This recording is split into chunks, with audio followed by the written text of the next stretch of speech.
We are so influential. But because we're asleep, we're still in our princess state, we can't see that. And so what do? We fall in our emotions. We don't see the bigger picture. Hello, hello, and welcome back to the Karla Eli Show. I'm your host, Karla Eli, and I'm here to guide you towards wisdom so that you may unlock a life of abundance by mastering the feminine balance. Let's get into today's flow. Before we do so, please make sure to like and subscribe. It lets me know if you are enjoying the show, if I'm doing a good job, and if I am, I want to make sure that I know. Also, bear with me, the show will get better as time progresses. We are learning how to master effective communication, how to make my thoughts clearer, so please bear with me. Without further ado, let's get into it. As you all may know, I am Latina, and today we are going to be talking about the way that the media represents Latina women and Latino culture in general, specifically Mexican American culture. And please bear with me if you are not familiar with our culture. I still recommend for you to watch this video because maybe you will find that there are similarities in the way that the media portrays us and the discussions that revolve around these deep rooted issues.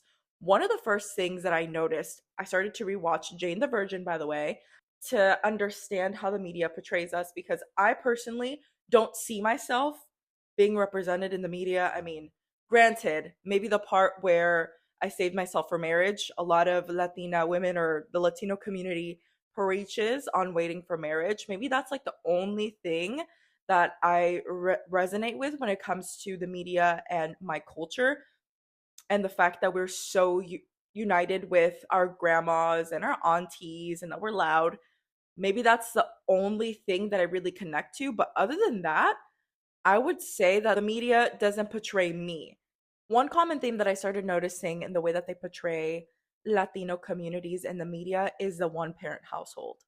In Jane the Virgin specifically, they show the mom being in Jane's life, all of her life, and simultaneously with the grandma, which lets me know that men are very absent in our culture and in our community.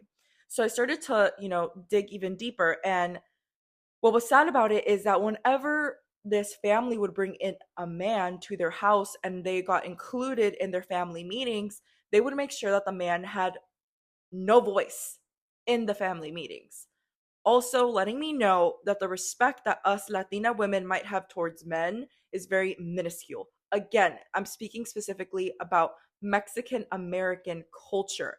The reason why I think this happens is because we are terrified of machismo.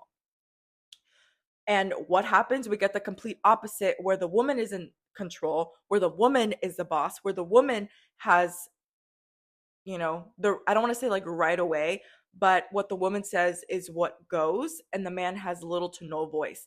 That in itself is setting up a marriage for failure. That in itself is setting up a relationship to fall.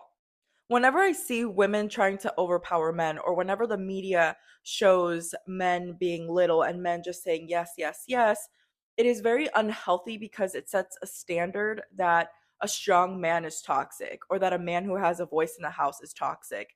No, I think we can all agree that having a strong man who can make decisions is healthy. And we've talked about this before. The reason why you want your man to actually make decisions is because you allow him to be more confident, not in the self, but for his community. You allow him to think about others and you give him that responsibility. The fact that we are allowing, I don't want to say that we are allowing, but the fact that the media is trying to say men don't have a voice or women are more powerful, women are in control, women make better decisions, it teaches us and it programs us men are stupid. So then what do? We talk to men as if they were stupid. Men are not stupid. And that's what I'm seeing. The mistake is that we think that they're stupid and we treat them as if they're stupid. They're not. And then we start to wonder, why can't he think quickly on his feet? Then we start to wonder, why can't he make decisions? Then we start to wonder, why doesn't he have initiative? Well, it's the way that you've been talking to him. It's the way that we've been paying attention to media and we think, oh, men are like that. We need to treat them in that way. And then we create stupid men. We do that to ourselves. Secondly, this hyper independent woman complex. In Jane the Virgin, there's a scene where she has to make a choice to either take care of her son Mateo or go back to her writing program for school. And she makes up her mind that she wants to stay with Mateo because she doesn't want to miss any part of his life, any part of her son's life. And she's like, I'd much rather drop my writing program and stay with Mateo and watch him. And the response that she got from her mom, Michael, her husband, and the people around her was so sad. They were like, "No, don't let a baby stop you from doing what you want to do." Okay, pause on that.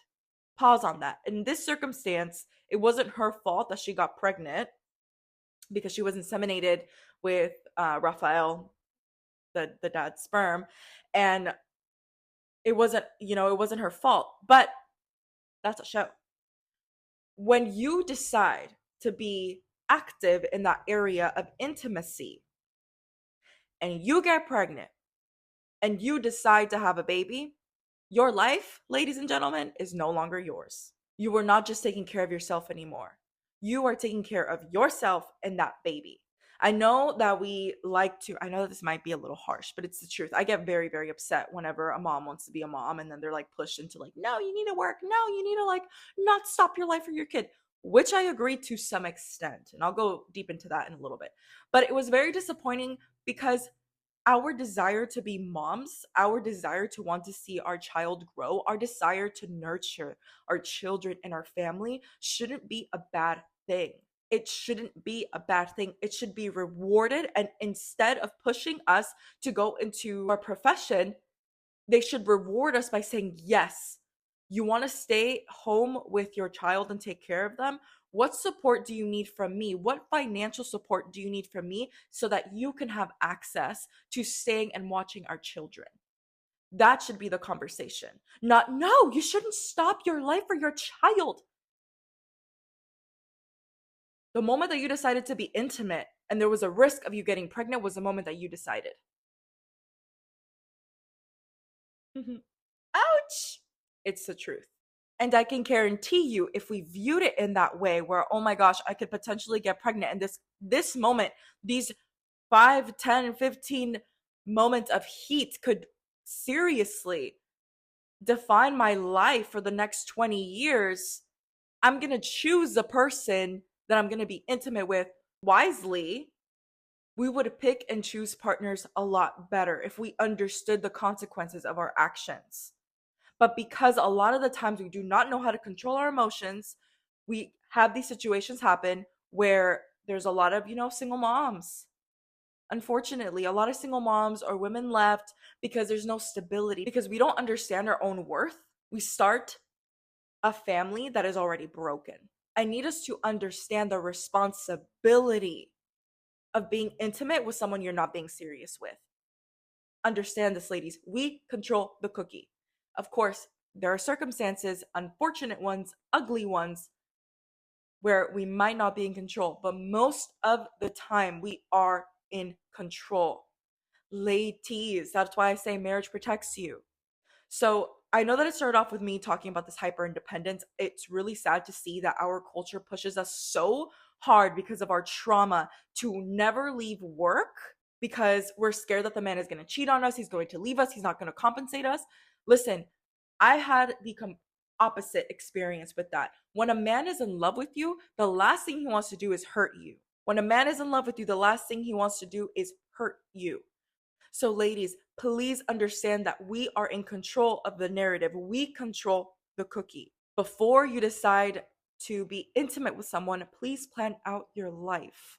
We need to learn how to dominate our emotions so that these situations could be avoided.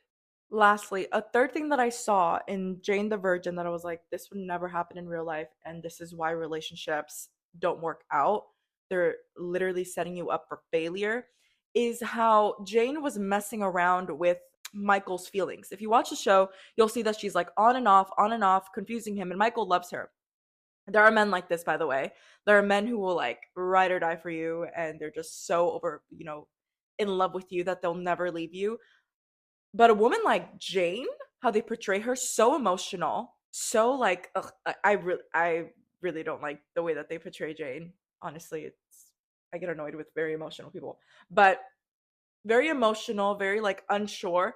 A good man like Michael, who has a stable job, who has stability in his life, who is ready to settle down, does not have time to waste on a woman who doesn't know what she wants, does not have time to waste on playing little flashlight game, lights on, lights off, lights on, lights off. No. We need to stop messing around with men's emotions as well. That is why I say step one, learn how to control your own emotions. Because when your mind, your heart, and your body is connected and it's centered, you're able to lead with clarity. Because remember, ladies, who does the choosing? Who chooses our prospects? We do. A man doesn't. We are the ones who choose our prospects. And depending on our emotional fluctuations, that is how we are going to mold our man. By the way, we mold our men. And I don't want it to sound like they're puppets in a way, because they're really not. But I wish there was a better way that I could explain this. Just know that we as women have the power to make our men evolve to greatness or to absolute failure. I need you to recognize the power that you have as a woman. We are so influential. But because we're asleep, we're still in our princess state, we can't see that. And so what do? We fall in our emotions. We don't see the bigger picture. So we act and react out of emotion. But if we understood the power that we have within us, healthy power, right? How influential we are, we would take care of our men even better. And I'm not saying about serving, cooking food. No, no, no, no, no. I'm talking about being mental stability. If we were able to give a man mental stability, oh my gosh, how much he will reward you. He will reward you. But because we haven't tapped into our heart, our bodies, or our mind, we are dislocated.